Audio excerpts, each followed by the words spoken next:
ஒரு பக்கம் பாரதிய ஜனதா கட்சியோட கூட்டு சேர மாட்டோங்கிறாங்க, அப்புறம் பாரதிய ஜனதா கட்சியோடு ரகசிய பேச்சுவார்த்தை முடிச்சு வெளியில வந்தா ஒண்ணுமே பேசலையே. நாங்க ஒண்ணுமே பேசலன்னா எதுக்கு போனீங்க? அல்வா சாப்பிடுறதுக்கா?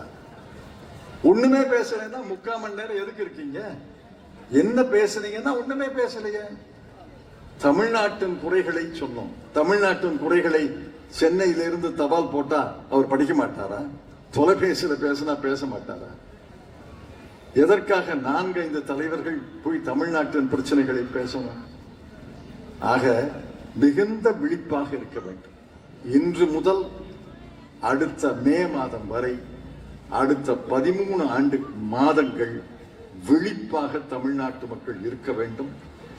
நம்முடைய தனித்தத்துவம், தமிழ், ஆங்கிலம் இவற்றுக்கெல்லாம் பேராபத்து ஏற்பட்டிருக்கிறது.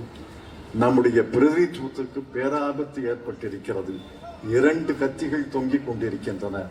மிகுந்த விழிப்போடு மிகுந்த எச்சரிக்கையோடு இருந்து காங்கிரஸ் கட்சி இதற்காக குரல் கொடுக்கிறது. மற்ற கட்சிகளும் குரல் கொடுக்கிறாங்க, நான் இல்லைன்னு சொல்லல. திராவிட முன்னேற்ற கழகம் உரத்த குரல் கொடுக்கிறது, அவர்களை பாராட்டுகிறேன். முதலமைச்சர் உரத்த குரல் கொடுக்கிறார், அவரை பாராட்டுகிறேன்.